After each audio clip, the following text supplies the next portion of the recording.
Morning. আজকে Sunday, ছুটির দিন। তো আজকে একটা নিউ ব্লগ নিয়ে চলে এসেছি। আশা করি তোমরা সবাই ভালো আছো। আমি সকালে উঠে কী করি সেটাই বলবো আজকে।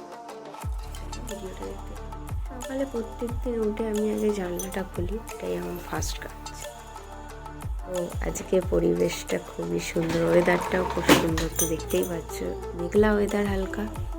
আর আমার বিছানার অবস্থা পুরো খারাপ, গোছাবো দেখো। আর আমার হাজব্যান্ড ও কাজে গিয়েছে, রবিবার হলেও ওর কোনো ছুটি থাকে না, রবিবারেও ওকে যেতে হয় কাজে। তো আমি বিছানা গোছাবো এবারে। বন্ধুরা, সকালে উঠে আমি একটু যোগা করি আর ব্যায়াম করি। তো আজকে ছুটির দিন, আজকে আমার স্টুডেন্টও আসবে না, তো এখনই আমি যোগা করবো। আর যোগা করলে তো শাড়ি পরে করা যায় না, তাই গেঞ্জি পরে নিয়েছি আর প্যান্ট পরে নিয়েছি। তো এতে আমার কমফোর্টেবল লাগে তাই। আর এমনিতে শাড়ি আমার ফেভারিট, শাড়ি পরতে আমার খুব ব্যায়ামগুলো যোগাগুলো দেখতে।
সব মানুষেরই যোগা বা ব্যায়াম করা দরকার, কারণ নিজের শরীরচর্চাটা আগে দরকার।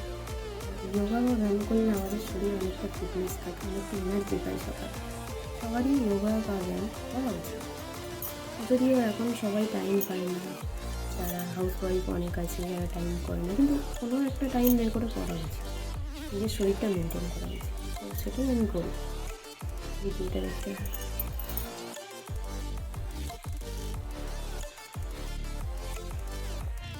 কমপ্লিট যোগা বা ব্যায়াম নিয়েছি। আর আমি জানি যোগা বা ব্যায়াম করার পরে ছোলা বা বাদাম খেতে হয়, কিন্তু আজকেই শেষ হয়ে গিয়েছে। আর আমার হাজব্যান্ড বাড়ি নেই, তো ও কাজে গিয়েছে, তো আসার সময় আনবে। তো আমি অনেক আগে আমার ঠাকুমা দাদুরা যখন ছিল তখন দেখেছি খালি পেটে জল খেতে হয়, খালি পেটে জল খাওয়া খুব ভালো। তাই আমি জল খাবো, তারপরে কিছু খেতে খাবো আর তোমাদের দেখাবো, দেখতে থাকো। আর আরেকটা কথা, আমার হাজব্যান্ডের কোনো প্রবলেম নেই আমার ড্রেস নিয়ে, কারণ আমি শাড়ি পরি বা গেঞ্জি পরি বা প্যান্ট পরি, তাতে কোনো প্রবলেম নেই। আর আমার শাড়িটা ভালো লাগে তাই আমি শাড়িটা পরি, আর সেই কারণেই। আর ওর তো কোনো প্রবলেমই নেই, আর কেউ দেখতেও আসবে না, আগেই বলেছি কেউ নেই ও ছাড়া আমার।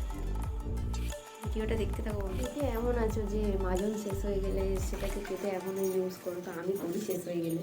কালকে আমার হাজব্যান্ডকে আনতে বলেছিলাম, ও দোকানে গিয়েছে কিন্তু ভুলে গিয়েছে, সেই কারণে আজকে আমাকে কেটে শেষ হয়ে গিয়েছে, তো প্যাকেটটা কেটে আসতে হবে। তো আমার কোনো প্রবলেম নেই, আমি পরিস্থিতি অনুযায়ী সব রকমভাবে চলতে পারি। তো বাজার থেকে আসার সময় তো আমি ব্রাশ করে নিচ্ছি। আর হাঁস আছে আমাদের, ডাকছে, দেখতেই পাচ্ছ। দেখাবো হাঁসে ডিম পেড়েছে নাকি আজকে দেখবো, চলো ভিডিওটা দেখতে থাকো। দেখতেই পাচ্ছ দুটো ডিম পেড়েছে, ডিমগুলো তুলে নেবো আমি। আর এগুলো হচ্ছে ওদের খাবার, আর ওদের আমি ছেড়ে দিয়েছি, পুকুরে চলে গিয়েছি। আচ্ছা, দুটো ডিম পেড়েছিল, তো 4টে ডিম হয়ে গেছে। আর দেখো বন্ধুরা, তো এইটাই আমি খেয়ে নেবো, ভিডিওটা দেখতে থাকো। তো বন্ধুরা, আজকের ব্লগ এই পর্যন্তই। তো সবাই ভালো থেকো, ভিডিওটা ভালো লাগলে লাইক করো, সাবস্ক্রাইব করো, কমেন্ট করো, শেয়ার করো। টাটা।